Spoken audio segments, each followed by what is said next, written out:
Ao olhar e refletir sobre meu passado vejo apenas fragmentos, partes de mim que se perderam ao longo do tempo. Na verdade, eu nunca consegui juntar os meus pedaços e definir minha personalidade. Fico me perguntando onde tudo realmente começou e onde terminei de existir como pessoa. Se é que algum dia existi. Sim, eu vivi vários personagens na minha mente durante minha vida, desde a minha infância. Era como se existissem várias pessoas em mim, eu me adaptava bem a cada uma. À medida que o tempo foi passando, já na fase adulta eu me vi envolvido com as obrigações do dia a dia e tinha menos tempo para dar vidas de mais pessoas que existiam dentro de mim. Sim, eram criações mentais, mas eu executava muito bem cada papel, cada personagem, de acordo com cada pessoa e com cada situação. Eu FY sou descendente de japoneses da segunda geração ou Nisei como costuma se chamar. Desde minha infância fui criado dentro da comunidade japonesa no Brasil, seguindo as tradições japonesas. 6 irmãos. Meus pais chegaram ao Brasil no pós-guerra e se estabeleceram como trabalhadores nos cafezais brasileiros. Eu era o filho do meio. E já na minha infância eu me via obrigado a acompanhar feirantes viajantes da comunidade japonesa. Muitos filhos desses feirantes viajavam também e tudo era diversão para nós crianças na época. Apesar dos meus 6 anos de idade eu era considerado muito inteligente e articulado por todos, embora reservado. À medida que o tempo foi passando, eu já com meus 12 anos de idade, frequentando ainda a escola, era levado por esses feirantes a lugares onde se reuniam para beber e se divertirem com moças seminuas. Eu ficava apenas a observar o que se passava por ali. Como disse no início, eu vivia muitos personagens. Era como se existissem várias personalidades dentro de mim, a ponto de não saber, de fato, quem eu era. Acompanhar esses amigos feirantes a esses lugares de entretenimento tornou-se algo comum para mim. As moças me instigavam, mas eu as evitava, apenas bebia e as observava. Com as regulamentações do governo brasileiro sobre as feiras, muitos pais desses meus amigos se dispersaram para outras cidades. Muitos já tinham seus próprios comércios, inclusive minha família. Outros se dedicaram aos estudos, se formaram, assim como eu. Eu me formei em ciências econômicas na época, trabalhei em agências bancárias, fui professor de japonês em universidades. Até que, decidi conhecer o Japão e me aprofundar mais na cultura. No fundo eu queria fugir de mim mesmo, de meus vícios e das minhas múltiplas personalidades. Eu desde meus 12 anos de idade, adquiri um hobby ou vício, sei lá. Bem, eu frequentava aqueles prostíbulos com meus amigos, filhos de feirantes. Enquanto eles estavam a se divertir com as bebidas e com as moças. Eu apenas desejava uma coisa ali, as peças íntimas que elas usavam. Sim, eu passei a furtar calcinhas e colecionar. Como se isso não bastasse, passei a vigiar e seguir as mulheres do meu convívio social. Era discreto e meticuloso, e durante a noite eu furtava muitas peças íntimas dessas mulheres. No dia seguinte, ia trabalhar normalmente, como se nada tivesse acontecido, nenhuma delas desconfiava. Bem, minha decisão de ir ao Japão foi justamente para conhecer a famosa metrópole e absorver mais a sua cultura. Parte de mim queria fugir desse hábito bizarro e outra parte queria mergulhar mais fundo e dar mais vazão às minhas loucas fantasias sexuais. Tive algumas namoradas, mas nunca aprofundei laços. Cheguei ao Japão com 30 anos de idade, fui contratado para trabalhar como tradutor em uma empresa de recursos humanos, voltada para brasileiros. Cada dia eu estava mais encantado com o Japão dos animes e das personagens de mangás de minha juventude. Logo, comecei a sair com os novos amigos japoneses do escritório e nem preciso citar para onde íamos. A maioria deles eram casados, mas no Japão há uma cultura velada de que traição é normal. Bem, ali pude dar mais vazão aos meus instintos bizarros. O que mais me dava prazer eram os desafios para conseguir furtar as peças íntimas das minhas escolhidas. Quanto maior a dificuldade e os desafios, mais prazer eu sentia. Certa vez, caí da janela do 5º andar, onde morava uma jovem que eu estava seguindo há dias. Ela não me via e nem desconfiava. Quando segurei o varal de roupas, me desequilibrei, caí e fiquei preso nos galhos das árvores que cobriam o parque abaixo. Tive alguns ferimentos, mas nada grave. Com dificuldade consegui sair daquela situação. E ainda levar algumas calcinhas em minha jaqueta. Segui para a estação de trem e meus ferimentos chamaram a atenção de alguns policiais, que me interrogaram, mas logo me dispensaram. Cada calcinha, um nome, uma data e uma nota escrita em forma de poesia. Nunca quis fazer mal a nenhuma delas, eu me arriscava demais, isso me dava prazer, e me torturava quando não conseguia de imediato o objeto de meu prazer. Sim, era a forma de me relacionar com elas, sem tocá-las. Já havia perdido a conta de quantas calcinhas havia em meu apartamento. Em meu trabalho, havia suspeitas que eu era homossexual, por nunca ser visto com uma mulher. Havia um cara RW que nunca gostou de mim e nem eu dele, para ser sincero. Este sempre controlava minhas ações no trabalho, e sem que eu percebesse passou a me vigiar constantemente. Certa vez, o peguei tentando acessar dados do meu computador de trabalho. Discutimos e isso chegou ao conhecimento de nosso superior. Ele reconheceu seu erro e pediu demissão. A partir desse dia, passei a ter mais cautela, inclusive durante as minhas saídas noturnas. Pouco tempo depois, soubemos que ele havia conseguido um emprego em uma multinacional e iria trabalhar por um período na Tailândia. Nesse meio tempo, eu estava exausto das desconfianças e insinuações das pessoas ao meu redor com relação à minha sexualidade. Eu tinha uma amiga que era professora do ensino fundamental. Apesar dela ser alguns anos mais velha que eu sabia que ela gostava de mim. Era uma mulher inteligente, filha de um escritor. Apesar de não nutrir sentimentos de amor por ela, somente de amizade, iniciamos um namoro e decidi me casar com ela, para tentar abafar os rumores que tanto me atormentavam. Aí era outra personalidade minha atuando, não sei como conseguia fingir um amor que eu não sentia. Bem, eu ainda não sabia exatamente como ia conciliar minha vida particular com um casamento. Seria necessário um bom diálogo e estabelecer limites. Foi o que fiz, eu mantive meu apartamento com os meus segredos, alugamos outro e nos casamos. A família dela bancou toda a cerimônia. Até que o início da vida de casado não era mal, logo minha esposa engravidou, pois ela temia sua idade. E apressou-se a engravidar. Na verdade, foi a melhor coisa que poderia ter acontecido, pois eu estava começando a me sentir sufocado. A gravidez e a chegada do bebê iria entreter ela e eu poderia estar mais livre para dar vazão aos meus fetiches secretos. Bem, à medida que a gravidez fluía começamos a dormir separados. É um costume japonês, casais dormirem separados em determinada época do casamento, pela gravidez, chegada dos filhos e possíveis traições entre os casais. Casamentos no Japão é apenas algo para a sociedade ver, nada mais além disso. Bem, eu chegava sempre muito tarde da noite e a desculpa era sempre a mesma: horas extras no escritório ou happy hour com amigos do trabalho. Eu vivia pelos becos da famosa metrópole, pelas madrugadas, sempre às espreitas, seguindo minhas vítimas, para tirar delas o que eu mais desejava, meu objeto de prazer.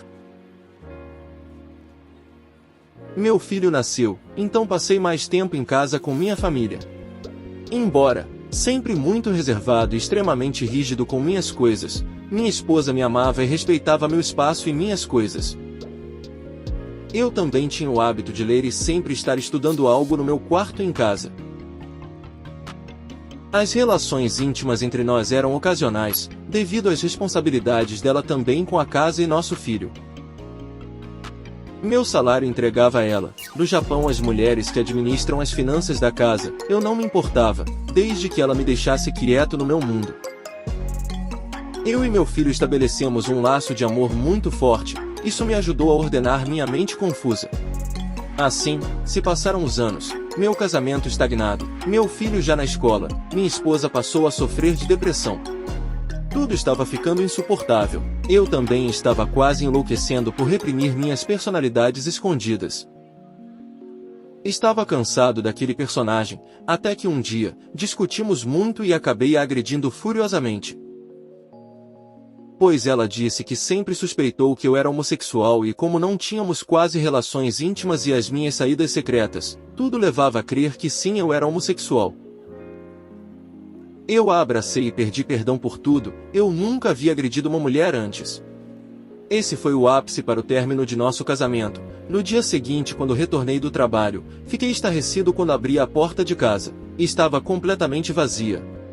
Não havia móveis, não havia mais o cheiro da comida, não havia mais nada, nem meu filho brincando e vindo me abraçar. Ali me pus a chorar e lamentar a perda de meu filho.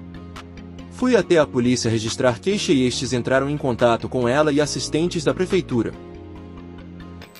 Ela já havia dado queixa também e claro, por ser nativa, a preferência foi para ela. Nosso divórcio foi para o litigioso e ela ficou com a guarda do nosso filho e um limite de distância foi estabelecido. Eu não podia ultrapassar isso. Bem, as desculpas eram sempre as mesmas. Eu nunca conseguia ver meu filho. Assim, foram meses de muito sofrimento e muito pranto sozinho. Eu passava a maior parte do tempo nos becos da cidade, todas as noites. Até que, em uma noite fria, caminhando em um dos becos, uma mulher me chamou a atenção. Passei a acompanhar seus passos todos os dias, sem que ela notasse. Ela morava em um condomínio de luxo, boa infraestrutura e segurança. Aos poucos fui conhecendo o pessoal que trabalhava no condomínio no intuito de me infiltrar ali nas dependências e conseguir meu intento. A única forma era conseguir um emprego noturno e ter acesso ao apartamento e à varanda dela. Consegui então um emprego de 3 horas como ajudante de cozinha, em um restaurante do complexo. Veja a que ponto cheguei. Como disse no início, o prazer estava nos desafios em conseguir furtar meu objeto de desejo. Eu sempre a via de longe e notei que ela também me olhava, era como se ela me buscasse com os olhos. Não, eu não queria nenhum envolvimento físico com ela, mas desejava ver suas roupas íntimas. Em uma dessas noites, caiu uma tempestade com muitos relâmpagos, e um dos raios atingiu a rede elétrica. Houve blackout no complexo do condomínio, ali vi minha chance de seguir meu intento. Quando fui abordado por ela na escada, ela nada disse, apenas me olhava, senti um calafrio percorrer meu corpo. Será que ela sabia o que eu desejava? Nas diversas vezes que a vi mesmo à distância, notei que era bela. Ela passou suas mãos em meu rosto e quis me beijar, eu me esquivei. Ela tomou minha mão e me guiou até seu quarto. Tudo estava escuro, alguns pontos à luz de lanternas, outros com velas. Muito tumulto no condomínio pelo blackout. Ela parecia tranquila. Quando entramos em seu quarto, ela trancou a porta e se aproximou de mim. Eu sentia algo estranho nela, mas não sabia direito o que era. Já era final de expediente, eu havia bebido muito vinho na cozinha cedido pelo chefe. Estava um pouco bêbado, confesso. Perguntei como era seu nome. Ela se apresentou e logo foi me beijando e tocando meu corpo. Confesso que por alguns segundos senti meu órgão pulsar de desejo, quando vi seus seios à mostra. Mas eu a afastei de mim. Ela me agarrou com força, me jogou na cama, prendeu minhas mãos com uma algema e me colocou uma mordaça. Ali fiquei sem entender o que estava acontecendo. Tamanho foi o choque que tive, enquanto era acariciado por aquela mulher, que dizia me amar, pude perceber um volume em suas partes íntimas. E quando menos pensei, fui violentado por aquele ser. Sim, aquela bela mulher era um transgênero. Fui sexualmente abusado sem ao menos poder me defender. Ele me conduziu ao banho, me soltou, trancou a porta e me disse para tomar um banho e me vestir, pois o blackout já havia sido solucionado. Sentia muitas dores. Enfim, não darei detalhes, mas podem imaginar o meu desespero e pavor. Quando retornei ao quarto, ainda com dores no corpo e na alma, eu não pensei duas vezes. Eu fui para cima daquele verme com toda a minha fúria, eu ia matar ele. O meu pesadelo só estava por começar, quando ele me segurou e me revelou a sua verdadeira identidade. Ele ou ela nada mais era que RW, aquele cara do meu trabalho que me perseguia e que discutimos. As coisas foram se encaixando, ele disse que desde o primeiro momento que me viu passou a me amar em segredo, e como eu não dava atenção a ele, ele procurava meios de chamar minha atenção. Mexer no meu computador foi uma forma que havia encontrado, mas que deu errado. Desde que me conhecera, passou a seguir cada passo meu, ele sabia tudo o que eu fazia, o que eu gostava, inclusive meu fetiche por calcinhas. Tolo fui, como nunca havia me dado conta, eu que me achava tão sagaz, mas acabei caindo em minha própria armadilha. Ele já conhecia minha esposa mesmo antes da gente se casar. A sobrinha dele era aluna de minha esposa, em uma visita à escola, conversou com minha esposa e começou a encher a cabeça dela com suspeitas, da possibilidade de eu ser homossexual.